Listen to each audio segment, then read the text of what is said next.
దిల్ రాజు గారికి సంబంధించినంత వరకు ఈ రాజకీయ రంగ ప్రవేశానికి సంబంధించి ఏనాటి నుంచో కొన్ని గుసగుసలు వినిపిస్తున్న మాట వాస్తవం.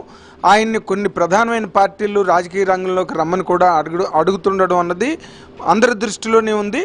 అక్కడక్కడ మాకు మన మీడియా మిత్రులకు కూడా ఆ సమాచారం అందుతూనే ఉంది. కాకపోతే దిల్ రాజు గారు మాత్రం ఆ విషయంలో ఏమాత్రం సుముఖంగా కానీ లేదా ఇచ్ఛాపూర్వకంగా సినిమా రంగంలో ఏ విధంగా అయితే ఆయన రాణించి సినిమా రంగం పట్ల ఆయనకి ఎంత మక్కువ ఉందో, ఎంత అభిరుచి ఉందో, అటువంటిది ఆయనకి రాజకీయ రంగం మీద మాత్రం ఏ కోశానా లేదు అన్నది ఆయన ఇందాకల మీడియా మీట్లో మాట్లాడుతున్న మాటల ద్వారా అర్థమైంది. ఎందుకంటే ఆయన అన్న మాట ఒకటే మాట, సినిమా ఇండస్ట్రీలోని చిన్న చిన్న మాటలు అన్న వాటిని నేను తట్టుకోలేను, అలాంటిది రాజకీయాల్లోకి వెళ్తే అందరి మాటలు పడాలి, మనం అనాలి, ఈ రెండూ నా వల్ల అయ్యే పనులు కాదు.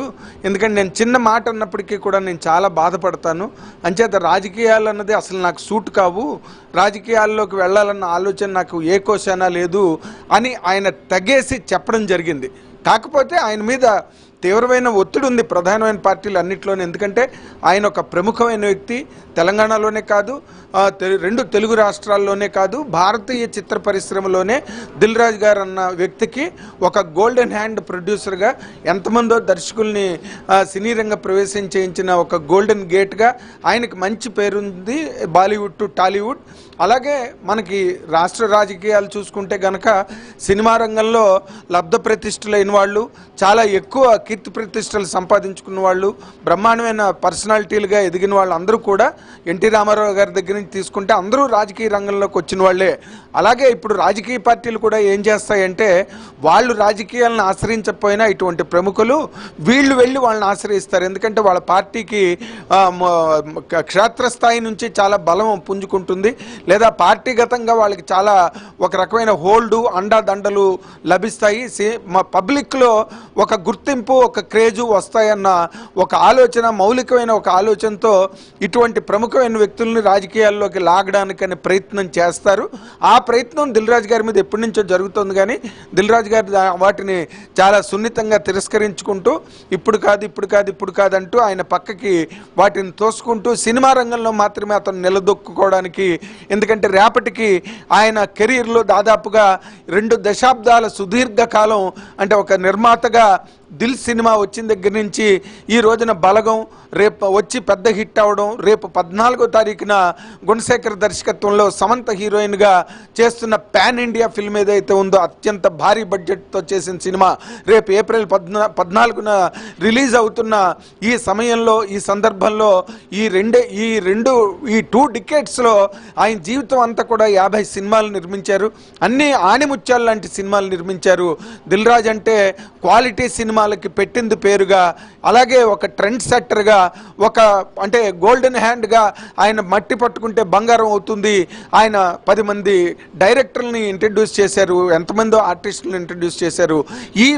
ఈ కీర్తి ప్రతిష్టలు, ఈ క్రేజు, ఈ గ్లామరు, అలాగే డిస్ట్రిబ్యూటరు అండ్ ఎగ్జిబిటర్, ఎన్నో వందల థియేటర్స్ని హోల్డ్ చేస్తున్న ఒక ఎగ్జిబిటర్, ఇవన్నీ కూడా పబ్లిక్లో వీటన్నిటి వల్ల దిల్ రాజు గారికి చాలా గొప్ప పేరు ప్రతిష్టలు లభించాయి.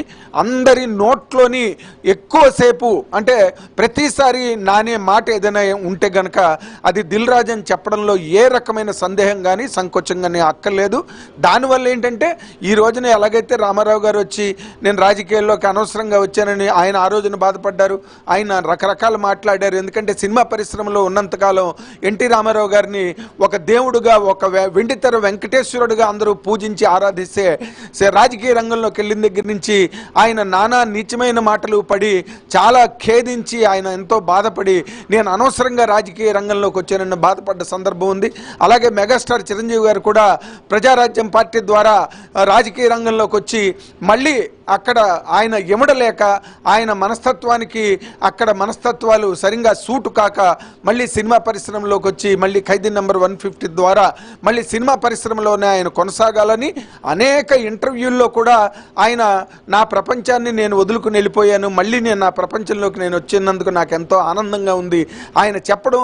అంటే రాజకీయ రంగం నుంచి మళ్ళీ బయటపడి సినిమా పరిశ్రమలోకి రావడాన్ని ఆయన గొప్ప రిలీఫ్గా ఫీల్ అయిన సందర్భాలను కూడా మీడియా చవి చూసింది. అలాంటి నేపథ్యంలో తీసుకుంటే దిల్ రాజు గారు చెప్పిన మాటలు ఏంటంటే సినిమా వాళ్ళు రాజకీయ రంగానికి ఏ రకంగానూ సూటు కారు, ఇదంతా కూడా క్రియేటివ్ ప్రపంచం ఇది, ఇందులో కుయుక్తులు కానీ కుతంత్రాలు కానీ రాజకీయ తంత్రాలు కానీ ఇటువంటి ఏవీ లేని ఏదైనా ఒక రంగం ఉందంటే అది సినిమా రంగం. ఆ సినిమా రంగంలో కేవలం క్రియేటివిటీ అండ్ వాళ్ళు పెట్టిన బడ్జెట్ల మీద రిస్కులు ఉంటాయి తప్పితే ఇంకో రకమైన బ్యాడ్ డిజైన్స్ కానీ ఎవరు ఏ సినిమా పోగొట్టుకోవడానికి ఏ సినిమా నిర్మించరు. ఎట్ ద మోస్ట్ దాన్ని ఏదో విధంగా సక్సెస్ చేయాలనే ఒక పోరాటంతో సినిమా చేస్తారు. అలాంటి ఒక సృజనాత్మక ప్రపంచంలో 2 దశాబ్దాల పాటు ఇన్ని సినిమాలు తీసి ఇన్ని సూపర్ హిట్లు సాధించి ఇంత ఘన కీర్తిని సంతరించుకున్న దిల్ రాజు గారు ఈ రోజున ఆ విధంగా ఆయన స్పందించడం, రాజకీయ రంగంలోకి నాకు వెళ్ళడం సుతరాము ఇష్టం లేదని ఆయన స్పందించడం అన్నది 100% చాలా అంటే అభిలషణీయమైన మాట, ఆయన మనసులో మాట అన్నారు. అది కూడా కరెక్ట్గానే అందరూ కూడా ఇది దిల్ రాజు గారు కరెక్ట్గానే మాట్లాడారని మీడియా అంతా కూడా అనుకోవడం జరిగింది. బట్ ఈ రోజుతో ఈ క్షణంతో ఆయన అన్న మాటలతో ఇది ఆగిపోతుందా అంటే ఆగిపోదు. ఎందుకంటే అంత బలవత్తరమైన ప్రభావాలు ఉంటాయి, వాటి మీద చాలా తీవ్రమైన ఎక్సర్సైజెస్ ఉంటాయి అలాంటి మనిషిని రాజకీయాల్లోకి తీసుకురావడానికి. ఎందుకంటే ఆయన వస్తే కనుక ఒక సీటు ఖాయంగా ఆయన గెలుస్తారు అన్న ఒక గట్టి నమ్మకం అయితే అన్ని ప్రధాన రాజకీయ పార్టీల్లో మాత్రం అలుముకుని ఉంది. దానికి రేపటి రోజున దిల్ రాజు గారు ఆయన మీద ఉన్న ప్రభావాలకి లోనవుతారా, లోను కాకుండా ఉండిపోతారా, సినిమా పరిశ్రమకి మాత్రమే పరిమితం అయిపోతారా, అది తమిళనాడు రాజకీయాలకు మాత్రమే చెల్లింది, ఇంకెక్కడా కూడా ప్రపంచంలో రాజకీయ రంగానికి సినిమా ప్రపంచానికి అసలు పొంతనే కుదరలేదు. మరి ఆయన తెలివైన వ్యక్తి, విజ్ఞత గల నిర్మాత, అన్ని మంచి చెడు బ్యారేజ్ చేసుకోగలిగే ఒక సమతౌల్యమైన మైండ్ ఉన్న మనిషి కాబట్టి ఆయన ఎటువంటి నిర్ణయం తీసుకుంటారన్నది ఇప్పుడే చెప్పడం అన్నది it is too early. But రేపటి రోజున జరిగేది మాత్రం మనకున్న దృష్టాంతాల పరంగా అయితే రామారావు గారు తొలిసారి ఒక నటుడుగా తనకున్న గ్లామర్తోనే, ఒక కథానాయకుడిగా ఉన్న గ్లామర్తోనే అంత అత్యధిక మెజార్టీతో ఆయన ప్రభుత్వాన్ని స్థాపించడం జరిగింది.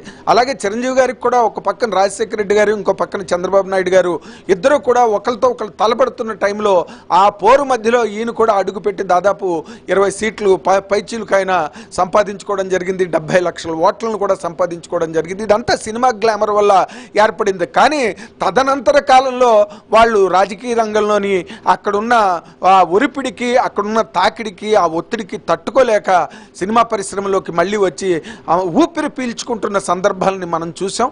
కాబట్టి దిల్ రాజు గారు దిల్లున్న రాజు, అతను ఎటువంటి నిర్ణయం తీసుకుంటారు, ఎలాంటి నిర్ణయం తీసుకుని రాజకీయ రంగంలోకి వెళతారా లేదా సినిమా పరిశ్రమకే పరిమితం అయిపోతారా అన్నది ఆయన ఇందాకలు అన్న మాటల్లో నేను ఇంకా ఎన్నో సినిమాలు తీయాలి, ఇంకొక 5 ఏళ్ళు నాకుంది, ఎందుకంటే నా పిల్లలు ఆల్రెడీ ఫామ్లోకి వచ్చేసారు బలగం సినిమాతో. కాబట్టి ఇంకొక 5 ఏళ్ల వరకు నాకు ఎటువంటి సినిమాలు తీస్తాను, ఎలాంటి సినిమాలు తీస్తాను అన్న దాని మీద నాకు ఒక స్పష్టమైన దృక్పథం, దృష్టి ఉన్నాయి. కాబట్టి అంటే దాని ఉద్దేశం నాకు వ్యక్తిగతంగా అనిపించింది ఇంకో 5 ఏళ్ల పాటు అంటే నెక్స్ట్ టర్మ్ ఎలక్షన్స్ వరకు కూడా దిల్ రాజు గారు రాజకీయాల్లోకి వచ్చే ప్రయత్నం చేస్తారని నేను మాత్రం అనుకోవట్లేదు. ఆయన వ్యక్తిగతంగా చాలా రోజులుగా ఆయన ఆ తొలి అడుగు నుంచి చిత్ర పరిశ్రమలో నేను తెలిసిన వాడిగా ఆయన తాలూకా ఆలోచనలు ఈ విధంగా ఉన్నాయని నేను భావిస్తున్నా. ఓకే నాగేంద్ర గారు, మరి కూతుర్ని ప్రొడ్యూసర్ గా రంగంలోకి దించిన తర్వాత రాజకీయాలు పూర్తిగా సినిమా బాధ్యతలంతా కూతురికి అప్పగించి ఆ తర్వాత ప్రొడ్యూసర్ దిల్ రాజు గారు రాజకీయాల్లోకి వెళ్లే అవకాశాలు ఏమైనా ఉన్నాయంటారా? ఇందాక నేను చెప్పిన మాటే చెప్తున్నా. ఇప్పుడు దిల్ రాజు గారి పిల్లలిద్దరూ బలగం సినిమా తీశారు, అతి చిన్న బడ్జెట్లో తీశారు. అది 5వ వారం కూడా అది అంటే లో బడ్జెట్ ఫిల్మ్లో 5వ వారం కూడా షేర్లు రావడం అన్నది ప్రపంచ చలనచిత్ర చరిత్రలోనే అదొక చాలా అంటే మరుపురాని ఘట్టం. మనం ఎవరు మునుపెన్నడూ కని విని ఎరుగని ఒక సంఘటన. అంటే చిన్న బడ్జెట్ సినిమాలు వారానికో 2 వారాలకో మహా అయితే అలాగ ఆడి ఏదో మగలో పుట్టి పుబ్బలో వాడిపోతాయి అనే టైపులో ఈ లఘు చిత్రాలు, లఘు బడ్జెట్ చిత్రాలు ఉండడం జరుగుతుంది. అలాంటిది ఇప్పుడు 5వ వారానికి కూడా షేర్లు కలెక్ట్ చేస్తూ చాలా విజయ విహారం చేస్తుంది బలగం. అటువంటి సినిమాని వాళ్ళ జడ్జిమెంట్ మీద ముందు కథను సెలెక్ట్ చేసుకున్న తర్వాత దిల్ రాజు గారు ఎంటర్ అవ్వడం, దానికి ఏ రకంగా సినిమాని తీస్తే ఒక కమర్షియల్ ఎలివేషన్ వస్తుంది అన్న దాని మీద ఆయన తాలూకు ఆలోచనలు కూడా వాటికి జోడించడంతో బలగం సినిమా ఈ రోజున అంత సక్సెస్ అయింది. కాకపోతే ఆయన ఇందాక చాలా స్పష్టంగా చెప్పడం జరిగింది, ఎందుకంటే వాళ్ళు మళ్ళీ ఇంకో సినిమా ప్లానింగ్లో ఉన్నారు. దిల్ రాజు గారి పిల్లలు అనిషితారెడ్డి కానీ లేక ఇంకొక అబ్బాయి కానీ వాళ్ళిద్దరూ కూడా సినిమాలు ప్లానింగ్లోకి వెళ్ళిపోయారు వాళ్ళు. కానీ దిల్ రాజు గారు వ్యక్తిగతంగా మాత్రం 5 ఏళ్ల వరకు ఆయన సినిమాలు నిర్మాణాలు, ఓ పక్కనేమో రామ్ చరణ్తో శంకర్ డైరెక్షన్లో భారీ ఎత్తు సినిమా నిర్మిస్తున్నారు ఓ పక్కన, మరో పక్కనేమో ఇప్పుడు రేపు శాకుంతలం గుణశేఖరు సమంత కాంబినేషన్లో నిర్మించిన ఈ శాకుంతలం రేపు 14వ తారీఖున రిలీజ్ ఉంది. అలాగే కొన్ని సినిమాలు కథలు ఓకే చేసి డైరెక్టర్లు హీరోలతోని అప్పుడే సంప్రదింపుల్లో ఉన్న ప్రాజెక్టులు కూడా ఉన్నాయి. ఇవన్నీ ఆయన అనుకున్న ప్రకారం కనుక అన్నీ జరిగితే ఇది 100% 5 ఏళ్ళకి ఇంకో 5 ఏళ్లకి అది పూర్తిగా సరిపోతుంది. కాబట్టి ప్రస్తుతానికి పిల్లల చేతిలో ఆయన పెట్టి ఆయన రాజకీయ రంగంలోకి షిఫ్ట్ అవ్వడానికి మాత్రం ఎటువంటి అవకాశం లేదు. ఎందుకు లేదు అంటే వాళ్ళు ఇంకా చిన్నపిల్లలు. ఇందంతా కూడా చాలా పెద్ద అంగలు ఎవరివి, దిల్ రాజు గారివి. ఆయన చేసే సినిమాలు, ఆయన ఆలోచనలు, ఆయన భారీ బడ్జెట్లు, వాటిలో ఉండే రిస్కులు, వాటిలో ఉండే స్టేక్లు, ఇవన్నీ కూడా ఆ పిల్లలు భరించే అంత వయసు కానీ, అంత అనుభవం కానీ, అంత పరిజ్ఞానం కానీ ఇంకా పిల్లలకి లేదు. ఏదో బలగం తీశారు, వాళ్ళ హ్యాండ్ బాగుంది, సక్సెస్ అయ్యింది, అనుకోకుండా చాలా గొప్ప హిట్ని సాధించి ప్రపంచవ్యాప్తంగా ఇంటర్నేషనల్ అవార్డులు కూడా ఈరోజు వస్తున్నాయి. ఆయన చెప్పుకున్నారు, ఇన్ని సినిమాలు నేను తీశాను కానీ నాకు ఇంటర్నేషనల్ అవార్డు అంటే ఏంటో తెలీదు. మా పిల్లలు తొలి చిత్రంతోనే అది సాధించుకున్నారు. మహర్షి సినిమాకి, శతమానం భవతి సినిమాకి అసలు నేను అవార్డులు వస్తాయని నేను ఆశించలేదు, కానీ వచ్చాయి. వాటి గురించి నేను ప్రయత్నం కూడా నేను ప్రత్యేకంగా చెయ్యలేదు. వచ్చేయనందుకు ఆనందపడ్డాను అని వాళ్ళ పిల్లల్ని ఆయన మెచ్చుకున్నారు, అభినందించారు. వాళ్ళు నెక్స్ట్ పిక్చర్ ఎటువంటి సినిమా తీయబోతున్నారు దాని మీద కూడా నాకు ఆసక్తిగా ఉందన్న మాటను కూడా ఆయన చెప్పడం జరిగింది. వీటన్నిటి బట్టి మనం వీటన్నిటిని క్రోడీకరించి వీటన్నిటిని సమీకరించుకొని కనుక మనం ఆలోచిస్తే ఇందులో దిల్ రాజు గారు ఈ 5 ఏళ్ల పాటు సినిమా పరిశ్రమను వదిలి, సినిమా పరిశ్రమను దాటి ఆయన వేరే రంగంలోకి అడుగు పెడతారన్న ఎక్కడ ఆనవాళ్ళు ఎక్కడ కనిపించట్లేదు.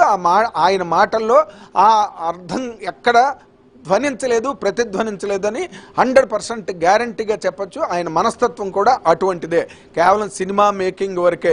ఈ పిల్లల తాలూకు అభివృద్ధి ఎలా ఉంటుంది, ఈ పిల్లలు ఏ విధంగా వాళ్ళు ప్రగతిని సాధించగలుగుతారు, వాళ్ళ ప్రయత్నాలు ఏ విధమైన పరిణితిని సాధిస్తాయి అన్నది ఈ 5 ఏళ్లలో ఆయన చూసుకోవడానికి కావలసినంత కాల వ్యవధి కూడా అక్కడ ఉంది. కాబట్టి దిల్ రాజు గారు ఆ మాట అనడం జరిగింది. పిల్లలకి అప్పచెప్పి ఇంత భారీ ఎత్తు వ్యాపారం, ఒక పక్కన థియేటర్లు, ఫైనాన్స్లు, డిస్ట్రిబ్యూషన్లు మామూలుగా ఉండదు. 100 కోట్ల మీద ఆయన దాన్ని సింహ పులిస్వారీ చేస్తూ ఉంటారు దిల్ రాజు గారు. అలాంటి పులిస్వారీని ఈ రోజున గబుక్కొని అతి చిన్న పిల్లలైన వాళ్ళిద్దరి చేతిలో పెట్టి ఆయన తప్పుకునే అవకాశమే లేదు. ఉన్నదని చెప్పడం అన్నది మాత్రం పొరపాటు అవుతుంది. దిల్ రాజు గారు చాలా క్యాలిక్యులేటెడ్ పర్సన్. ఆయన అన్ని లెక్కలు ఆయన బుర్రలోనే ఉంటాయి, అందరికీ పేపర్ మీద ఉంటాయి, ఆయనకు బుర్రలోనే ఉంటాయి. కాబట్టి అంత తెలివైన వాడు కాబట్టి ఈ సినిమా పరిశ్రమలో ఇంత గట్టిగా వేళ్ళు ఉనుకుని ఎంతమందో అగ్ర నిర్మాతలు ఉన్నప్పటికీ కూడా భారతదేశంలో ఒక రెకనింగ్ ప్రొడ్యూసర్స్లో తను కూడా అంత ఉన్నత స్థితికి ఎదగలిగాడు అంటే ఆయనకున్న ఆ క్యాలిక్యులేటివ్ పవర్ అండ్ ఆ బ్రిలియన్స్ ఉన్నాయి. కాబట్టి ఈ బ్రిలియన్స్లో, ఈ విచక్షణ, ఈ డిస్క్రిమినేషన్లో ఆయన ఇమీడియట్గా సినిమా పరిశ్రమను వదిలేసి పుంజాలు తెంచుకుని ఎవరో రమ్మన్నారు కదా అని దురాశతో రాజకీయ రంగంలోకి ప్రవేశించి ఇంతకన్నా రాజకీయ రంగంలోకి వెళ్ళినా కూడా ఆయనకి ఇంతకన్నా ఎక్కువ దొరికేది కూడా అక్కడ ఉండదు. ఎందుకంటే రాజకీయ రంగంలోకి వెళ్లకుండానే ఆయనకు బోల్డ్ పవర్ ఉంది, ఆయన పేరుకు బోల్డ్ పవర్ ఉంది, ఆయన చేసే పనికి బోల్డ్ గుర్తింపు ఉంది, ఆయనకు బోల్డ్ గ్లామర్ ఉంది, బోల్డ్ క్రేజ్ ఉంది. వీటన్నిటినీ రాజకీయ రంగాలు అడ్వాంటేజ్ తీసుకుని ఎన్కాష్ చేసుకోవడానికి ప్రయత్నం చేస్తున్నాయి అన్నమాట మాత్రం వాస్తవం. ఆయన అంత తెలివి తక్కువ వ్యక్తి కాదు. Kumar, thank you.